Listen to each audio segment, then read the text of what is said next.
अल्हम्दुलिल्लाह रब्बिल आलमीन वस्सलातु वस्सलामु अला सय्यिदिल अंबिया वल मुरसलीन नबीना मुहम्मद व अला आलिहि व सहबिहि अजमाइन अम्मा बाद।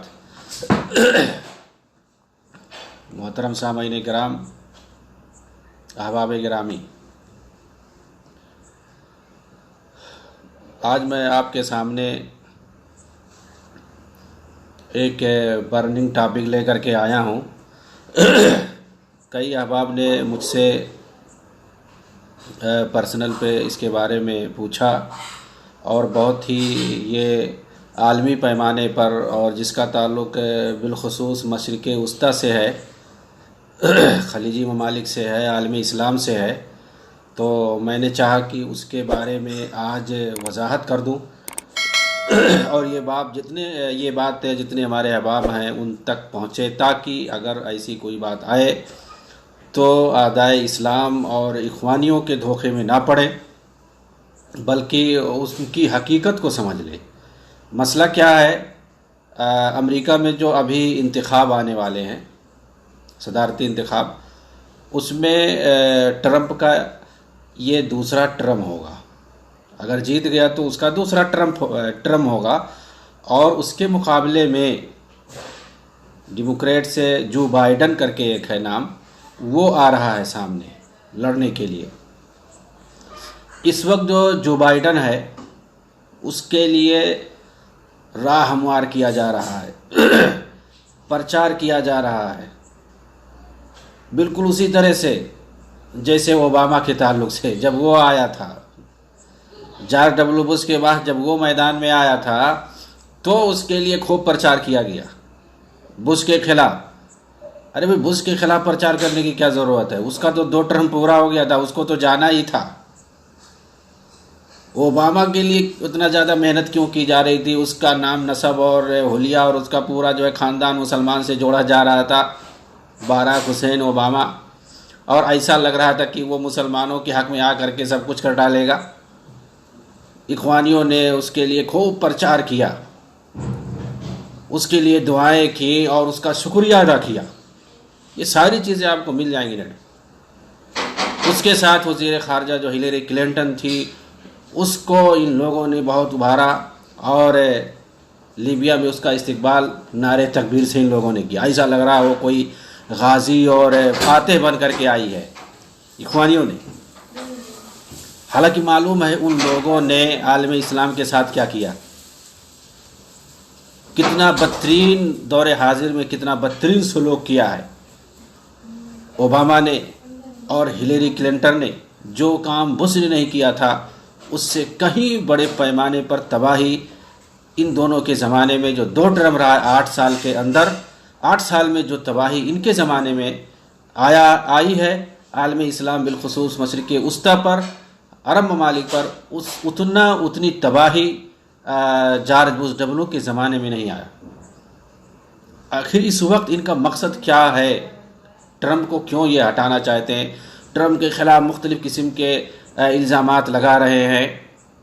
वो मुल्क के अंदर फसाद करवाना चाहते हैं, मुल्क को अब तरीका शिकार करना चाहते हैं। यहाँ वो कालों के हुकूक़ को पूरा नहीं कर रहे हैं, ऐसा वैसा दुनिया भर के, और उस पर तरह तरह के इल्ज़ामात लगाते हैं।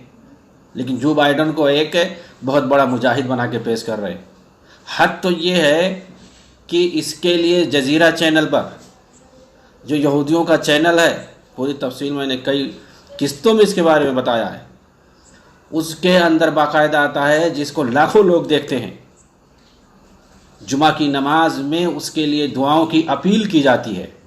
इंदमा तज़हबून लिसलातिल जुमा उज़कुरूना बिदुआइन सगीर, उसका कौल नकल किया जाता है कि जुमा की नमाज के लिए आप लोग जा रहे हैं, वहाँ पर हमें अपनी दुआओं में थोड़ा याद रखना। इस तरह से ये इस वक्त तकरीर कर रहा है वहाँ पे, तो माशाअल्लाह बिस्मिल्लाह अल्हम्दुलिल्लाह के अल्फाज इस्तेमाल कर रहे हैं। हद तो ये है कि अभी एक वीडियो वायरल हुई है जिसके अंदर वो हदीस पढ़ता है, मुसलमानों के हुकूक की बात कर रहा है और हदीस पढ़ करके उसका तर्जमा कर रहा है। मन रहा मिनको मुनकरन फलियगय्यिरहु बियदिही, कहा हम तो मुल्क के सरबराह हैं, रिफार्मर के तौर पर हमें काम करना चाहिए, अगर कोई बुराई देखें तो उसको ख़त्म करना चाहिए। और ट्रंप तो बुराई को बढ़ावा दे रहा है। देखो पैगंबर इस्लाम ने क्या कहा है कि अगर ताकत है तो हाथ से बुराई को ख़त्म करो, और अगर हाथ से ताकत नहीं है तो फिर उसे ज़बान से टोको। वमल्लम यस्तते फ़बिलिसानिही वमल्लम यस्तते फ़बिक़ल्बिही। और अगर ज़बान से भी कहने की ताकत नहीं है तो दिल में कम से कम उसे बुरा समझो। और ये ईमान का आखिरी और कमज़ोर तबका है, कमज़ोर शोबा है। इस तरह के वो बयानात दे रहा है। हम अभी मुकाबला करेंगे, आप हजरात को बताएंगे कि दोनों में कौन सही है। हम किसी को सही नहीं कहते, दोनों में कम नुकसानदेह कौन है। मतलब सही का मतलब यह है कि वहाँ के इंतखाब में किसको जीत के आना चाहिए, किसको जीतना सही है। अमेरिका के अंदर क्या ट्रंप ये ज़्यादा बेहतर है या फिर ये जो बाइडेन ज़्यादा बेहतर है। हम इन दोनों का आज तकाबुल कराएंगे, मुकाबला करेंगे, मुआवजा करेंगे दोनों में।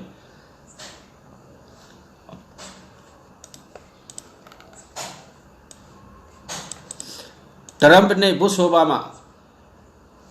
ओबामा दोनों का टर्म जो गुजरा है 8 साल, जिस तरह से उन लोगों ने मशरिक़ उस्ता में इख्वानियों और राफिजियों को इस्तेमाल करके यहूदियों की उन सारी पॉलिसियों पर अमल किया, ट्रंप ने ऐसा कुछ नहीं किया। उन्होंने अरब ममालिक के ख़िलाफ़ तमाम हथकंडे इस्तेमाल किए।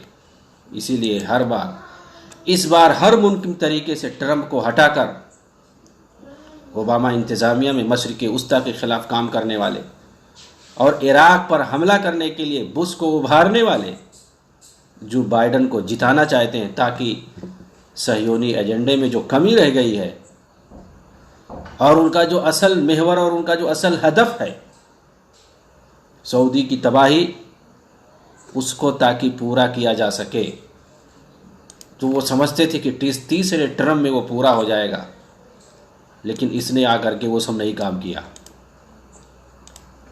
और उसका प्रचार ईरान, तुर्की, इख्वानी, राफजी टोला सब बड़े पैमाने पे कर रहे हैं जो बाइडेन का। आखिर ये ऐसा क्यों है, कौन है इसके पीछे। इसी तरह बिल्कुल ये इख्वानी ओबामा के ताल्लुक से प्रचार कर रहे थे, उसकी नस्ल मुसलमानों से जोड़ रहे थे। करजावी ने दुआ की थी, अरब फसादिया में उसका शुक्रिया अदा किया था। और जैसा कि बताया, ये हिलेरी क्लिंटन का नारे तकबीर के ज़रिए से इन लोगों ने इस्तिकबाल किया था। आज इसी तरह की बर्बादी के लिए, फिर इसी गैंग के लिए, आलमी गैंग, इंटरनेशनल गैंग है, ये सब प्रचार कर रहे हैं ताकि फिर दोबारा वही किस्सा दोहराया जाए, वही फसाद की कहानी दोहराई जाए आलमी इस्लामी के ख़िलाफ़। होना तो ये चाहिए बिलखुसूस मुसलमानों को कि वो दुआ कर दे कि मुसलमानों के हक़ में दोनों में जो कम नुकसानदेह हो अल्लाह उसको जिताए। इसके अलावा और कुछ नहीं कहना चाहिए कि मुसलमानों के हक़ में दोनों के अंदर जो कम नुकसानदेह हो उसको अल्लाह जिताए।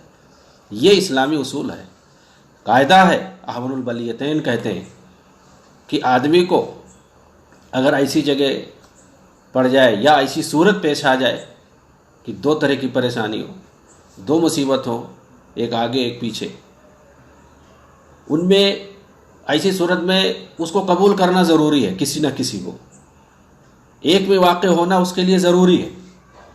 तो अब ऐसी सूरत में एक मुसलमान को क्या करना चाहिए, इसको कहते हैं अहवनुल बलियतैन।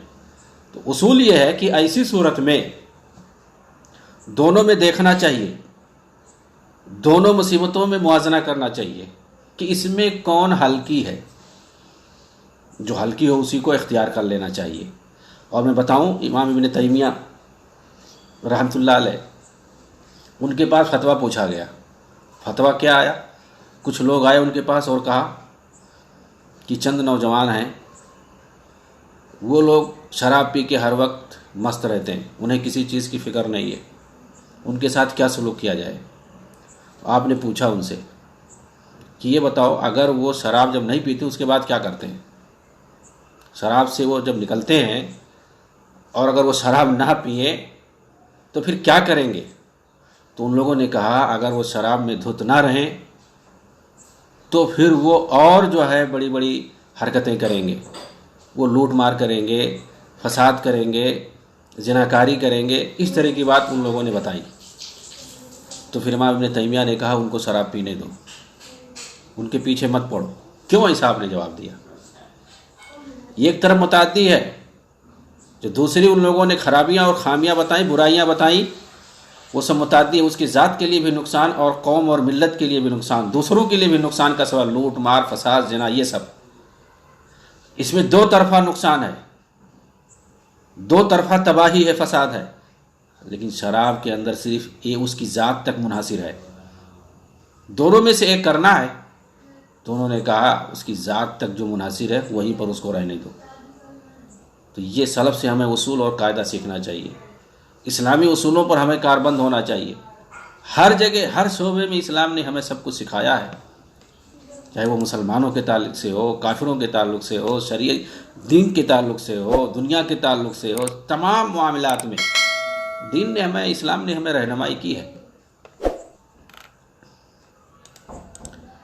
अब ये बहुत बड़ा सवाल होता है कि आखिर जो है आप क्यों कह रहे हैं जो बाइडन के मुकाबले में ट्रम्प को आना चाहिए, जो बाइडन को नहीं आना चाहिए। तो मैंने जो उसूल बताया है उसकी रोशनी में, नेज़ तजर्बे की रोशनी में, तजर्बा क्या है, क्या हमने देखा है, उसको मैं बता रहा हूँ आपके सामने। सियासी तजर्बाकार अब कहने लगे हैं कि अमेरिका में जो हालिया फसादात हुए उस काले आदमी को ले करके, जिसको एक गोरे पुलिस ने उसको जो है उसका गला घूंटा था, दम घुटने से उसकी मौत हुई। उसके बाद फिर फसाद अमेरिका के अंदर फैला जो काफ़ी दिनों तक चला और काफ़ी तबाही हुई अमेरिका की, माली एतबार से, इक़्तिसादी एतबार से काफ़ी तबाही हुई है। वो एक सोचे समझे सहयोनी एजेंडे के तहत हुआ है, पूरा ऐसे नहीं हो गया है। उस तरह वाक़यात बहुत होते रहते हैं अमेरिका के अंदर, कालों के ख़िलाफ़ ऐसे वाक़यात भरे पड़े हैं। वो बहुत ही मामूली वाक़या है, बल्कि उसके बाद कई एक वाक़े हुए, ऐसा नहीं है, होता रहता है। लेकिन उसको इतना ज़्यादा क्यों उछाला गया? और फिर उसके हक में ओबामा, बाराक ओबामा और हिलेरी क्लिंटन और सारे सब लोग, डेमोक्रेट के सारे सियासतदान सड़क पे आ गए, मैदान में आ गए, उसके हक में नारे लगा रहे हैं, उसके हक में नारे लगा रहे हैं, राह हमवार कर रहे हैं। किसके लिए? जो बाइडन के लिए। और उसके जो है यानी नाकामी साबित कर रहे हैं, ट्रंप की नाकामी साबित, यानी हर हथकंडा, हर तरह का हथकंडा ये लोग अपना रहे हैं। ये असल मकसद है। मकसद है कि जो बाइडन को किसी तरह से इलेक्शन जिताया जाए, और जो इन दोनों ने, ओबामा और हिलेरी ने जो काम मशरिक़ वस्ता में छोड़ के गए वो दोनों, उसको आगे बढ़ाया जाए। और तीसरे टर्म में उन सारी चीज़ों को पूरा कर दिया जाए, वो जिसका ख्वाब देख रहे हैं अपने एजेंटों के साथ, जो ख्वाब दे रहे हैं सबको पूरा कर दिया जाए। और ये मालूम होना चाहिए, ट्रंप के बारे में मैं खुसूसी तौर पर बता रहा हूँ, ये एक बनिया सोच का ताजिर इंसान है। इसके सामने सहयोनी एजेंडे से ज़्यादा अमरीकी मफादात अहम हैं। यही वजह है कि बुश और ओबामा टीम ने जो काम छोड़ा उसे पूरा करने के बजाय उसे इसने वहीं पर रोक दिया। इसने आते ही अमेरिका फर्स्ट का नारा लगाया था। अब आप समझ जाइए, आते ही अमेरिका फर्स्ट का नारा लगाया था, अमेरिकन फर्स्ट।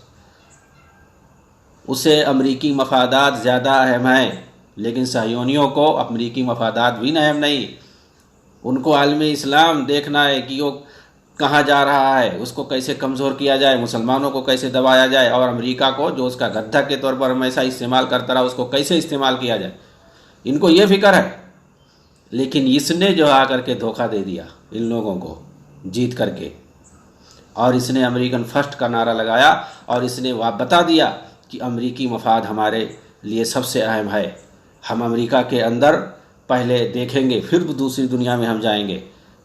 बहुत सारे लोगों को इसने कहाँ कहाँ ऐसे माली इमदाद करता था अमेरिका, वो सब ख़त्म कर दिया। कितनी तंजीमों को पैसा मिलता था, सबको कम रहा, कटौती कर रहा है, जगह जगह कटौती इसने कर दिया। बहुत सारी चीज़ें हैं। और वो चाहता है कि अमेरिका के अंदर लोग तरक्की करें, लोगों को रोज़गार मिले, अमेरिका को हम आगे बढ़ाएं। वो ये चाहता है, वो ताजिर है, वो बनिया किस्म का आदमी, वो ये सोच रहा है। वो इस तरह से गुलामी नहीं करना चाहता था जिस तरह से जो है इससे पहले के लोग करते चले आए। इसीलिए जो है इसने इस पर तरह तरह के जो है लोग प्रोपेगेंडा कर रहे हैं, इसलिए कि कुछ कर नहीं रहा है। वो देख रहा है कि अमेरिका की दौलत जो है किस तरह से गलत रास्ते पे इस्तेमाल किया जा रहा है और यहाँ बेरोज़गारी बढ़ रही है, यहाँ मुख्तलिफ़ किस्म की जो है भुखमरी पड़ रही है। तो ये सारी चीज़ें उसने अमेरिका फर्स्ट ला करके किया है। अब देखिए इसने क्या किया अपने दौर में। बुश का आप ज़माना याद कीजिए, उसके पूरे जो है दौर को देखिए। 8 साल के अंदर उसने 2 टर्म में क्या किया आलमी इस्लामी के साथ, किस कदर तबाही। उसको कुछ कहने की ज़रूरत नहीं है। जॉर्ज डब्ल्यू बुश के ज़माने में क्या कुछ हुआ, उसने तो सलीबी जंग का नारा लगाया था कि हम सलीबी जंग कर रहे हैं। उसके बाद बाराक ओबामा ने क्या किया, 100 साल पीछे छोड़ दिया।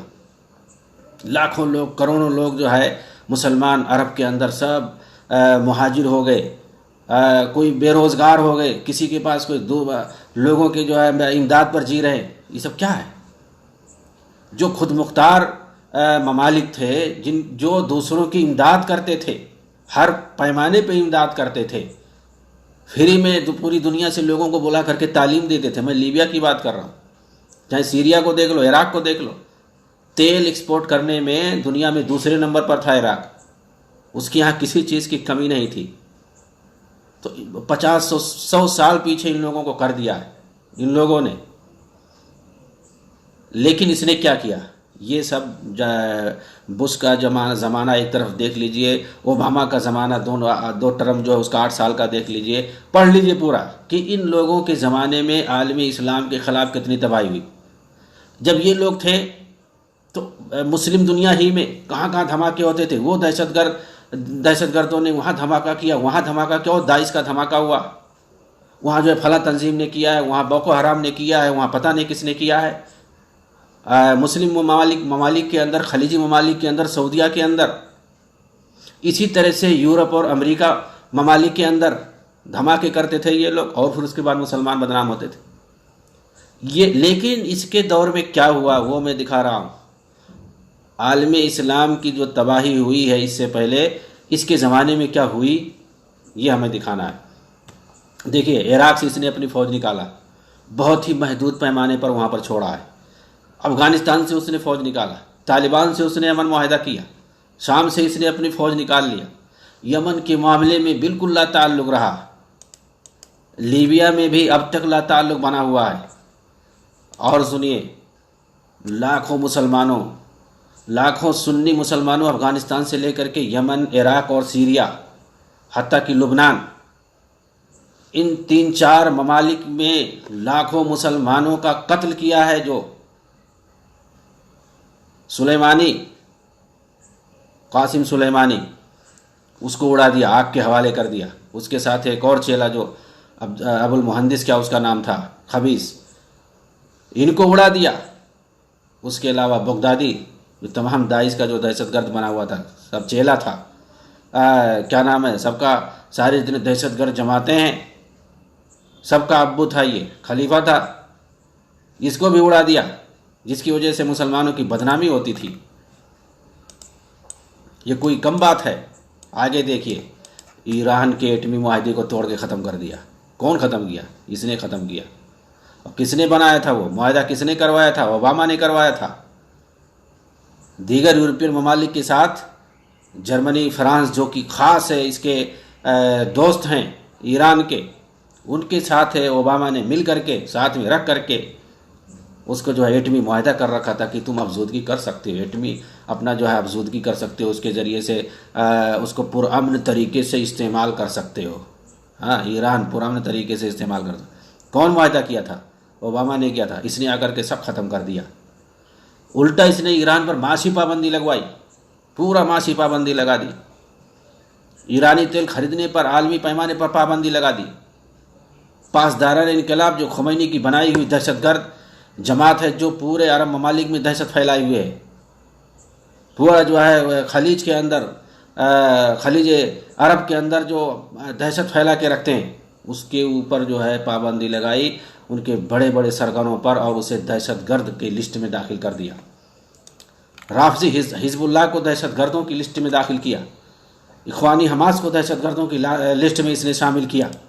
ये जो पूरे आलमी अरब में बल्कि यूरोप और अमेरिका में जगह जगह बम धमाका करते थे, आज सब ख़त्म है।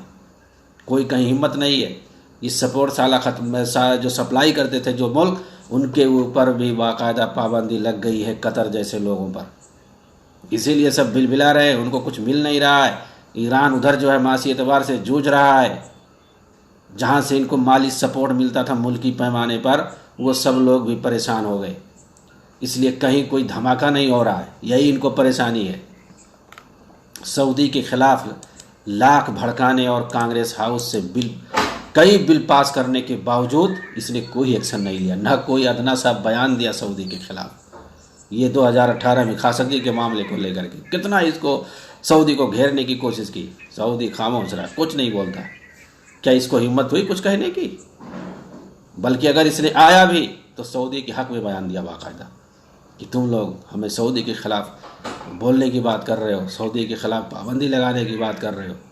तुम नहीं देख रहे हो कि जापान है, चीन है, रूस है, ये मुंह खोल करके बैठे हुए हैं, इंतज़ार कर रहे हैं कि हम जो है सऊदी से ताल्लुकात तोड़ें और फ़ौरन ये लोग आकर के वहाँ पर बैठ जाएं। हमारा तो लुटिया डूब जाएगी। जो इक़्तिसाद बैंकों में जो वहाँ के जो अरबों डॉलर पड़े हुए हैं सब सऊदी निकाल लेगा। इक़्तिसाद हमारी तबाह हो जाएगी, बैंक हमारे दिवालिया हो जाएंगे। तुम लोग क्या सोचते हो? इस तरह का उसने बयान दिया है। सऊदी के खिलाफ जास्टा कानून जो पास किया था, ओबामा के दौर में पास किया। जास्टा कानून क्या है? अमेरिकी हाउस में पास किया गया था कि जो 2001 के अंदर जो हमला हुआ था वहाँ पर जो टावर पे, सनाती टावर पे जो हमला हुआ था, 9/11 का जो हमला हुआ था, उसमें कई एक पायलट जो सऊदी थे, उनमें कहते हैं कि जो मास्टरमाइंड थे वो सऊदी थे। कई एक सऊदी हुकूमत के ख़िलाफ़ इन लोगों ने कानून पास किया कि उसमें जितने लोग मारे गए हैं उनके ख़ानदान वालों को, उनके घर वालों को मुआवजा दिया जाए। ये पास किया था, मुआवजा की बात की थी। इससे बदनामी होती कितना सऊदिया की। उसने कहा वो सारा लिस्ट लाओ जो हमारे मुल्क के हैं। सऊदी ने कहा लाओ लिस्ट हमें। सऊदी के अगर कोई बासिंदा है और उसमें शरीक हुआ है उसका ब्यौरा हमें दो, उसका डिटेल दो, हम उसको इंटरनेशनल कोर्ट में भेजेंगे, उसके ख़ानदान वालों के हम चेक करेंगे। ऐसे कानून नहीं पास कर सकते हैं। मलिक सलमान ने इस कानून को वापस दिलाने पर मजबूर किया।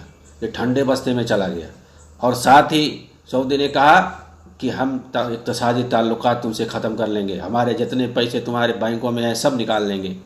उसके बाद खामोश हो गया अमेरिका।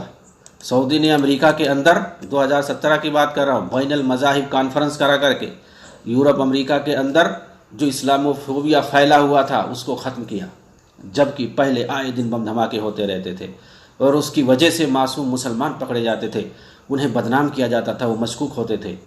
लेकिन सऊदी ने अमेरिका के अंदर, न्यूयॉर्क के अंदर 2017 में बैनुल मज़ाहिब जो कॉन्फ्रेंस कराई, उसका पैगाम गया, बहुत अच्छा गया। पूरा यूरोप और अमेरिका में लोगों ने समझा कि इस्लाम किसे कहते हैं। इस्लाम ये अमन का मज़हब है, ये दहशतगर्दी सिखाने का मज़हब नहीं है। वो लोग समझे, पूरे यूरोप अमेरिका के यूनिवर्सिटियों के असातिज़ा और तलबा सब आए हुए थे और इधर से आलमी इस्लाम के बड़े बड़े आइम्मा, मसाजिद के आइम्मा और बहुत से स्कॉलर और उलमा गए हुए थे वहाँ पर। उन्होंने हिस्सा लिया था, तकरीरें की थी कि इस्लाम दीन रहमत है, इस तरह की। यानी आप उसको जो है रहमत कॉन्फ्रेंस कह सकते हैं। ये सऊदी ने किया था बाकायदा अमेरिका के, जिसकी तफसील जो है एक बार बताई गई है। मिन जुमला आलमी इस्लामी बिलखुसूस अरब ममालिक के अंदर इसके दौर में, यानी ट्रंप के दौर में कोई फसाद और तबाही नहीं आई है, ना ही दहशतगर्द जमातों की जानिब से, ना ही अमेरिका और नाटो की तरफ से। अमेरिका और नाटो की तरफ से जिस तरह से आलमी इस्लामी पर तबाही होती थी, हुई है ओबामा और बुश के ज़माने में, और उससे पहले आप देख डालिए, मुआज़ना कर डालिए, इसके ज़माने में कहीं कोई हमला नहीं हुआ है। यही दर्द है इन आलमी फसादियों और आदाए इस्लाम को कि इस ताजिर बनिया ने वो टारगेट पूरा नहीं किया जो इससे पहले के लोगों ने किया था।